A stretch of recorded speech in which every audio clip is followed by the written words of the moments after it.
ये सारी घटनाएं अकस्मात पारिवारिक आपसी संघर्ष घटनाएं घटित हो रहा है। सरकार का एक्शन भी दिखाई पड़ रहा है। आप सत्ता में 5 साल बिहार के माननीय मुख्यमंत्री जी के साथ रहे, 24 घंटा से 72 घंटा में एक्शन ले रही है।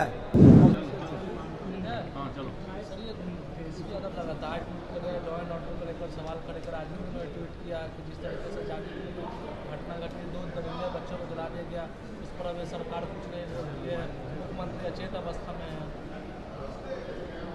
देखिए, इतने बड़े स्टेट में घटनाएं घटित हो रहा है, सरकार का एक्शन भी दिखाई पड़ रहा है।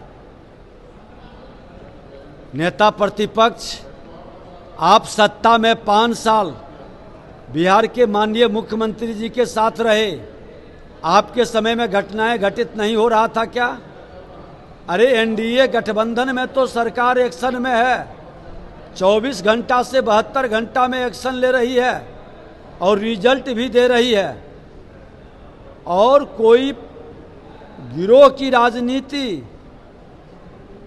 या उस तरह के प्लान्ड वे में घटनाएं घटित नहीं हो रही है।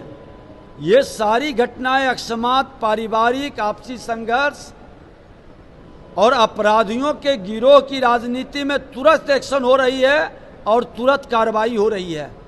लेकिन ये घटनाएं दुखद है, इस पर सरकार गंभीरता से ले रही है और प्रशासन त्वरित गति से कार्रवाई भी कर रही है। एसआईआर का मुद्दा पार्लियामेंट में लगातार चल रहा है और विपक्ष है लगातार हमलावर है आप लोग के ऊपर। देखिए, एसआईआर बहाना है, संविधान का अपमान करना इनका निशाना है। ये संवैधानिक संस्था का अपमान करते हैं। जब माननीय न्यायालय एक बार नहीं 2 बार कह चुके कि हम नहीं रोक सकते, आपको कोई खामी कमी है, कोई आपत्ति है, वो उपलब्ध कराइए, हम उसको देखेंगे।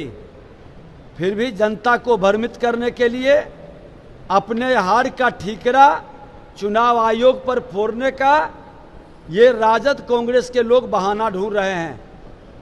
हार इनका तय है। 2010 के तरह ये 22-23 सीट के नीचे सिमटेंगे। तेजस्वी यादव जी घबराहट में हैं, इसलिए ये भ्रम की स्थिति बना के बहाना ढूंढ रहे हैं। सर, राहुल गांधी ने कहा है कि बीजेपी के लिए चुनाव काम कर रहा है, वोट काट रही है और उनके पास कुछ ऐसे सबूत है जो दिखाएंगे तो एटम बम से ज्यादा खतरनाक है। राहुल गांधी जी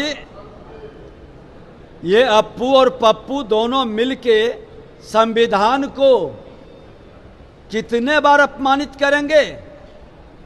चुनाव आयोग किसी पार्टी का एजेंसी नहीं है। चुनाव आयोग संवैधानिक संस्था है और संवैधानिक संस्था का मजाक उड़ाना, संवैधानिक संस्था के बारे में भ्रम का वातावरण बनाना, ये संविधान का अपमान है और संविधान के अपमान करने वाले लोग पर कार्रवाई होनी चाहिए। ऐसे मानसिकता के लोग तब तक संविधान का अपमान करते रहेंगे जब तक इन पर एक्शन नहीं होगा।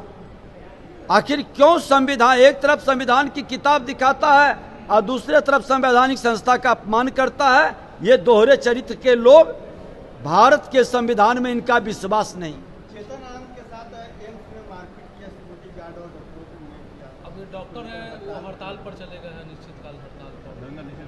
मैं जानकारी प्राप्त करता हूं, आप लोगों से जानकारी मिली है, हम देख लेते हैं। अच्छा, ये जिस तरीके से अमेरिकी राष्ट्रपति ने इंडिया के ऊपर 25% और से ज़्यादा टैरिफ लगा दिया, उसको लेकर अब विपक्ष है लगातार हमलावर है।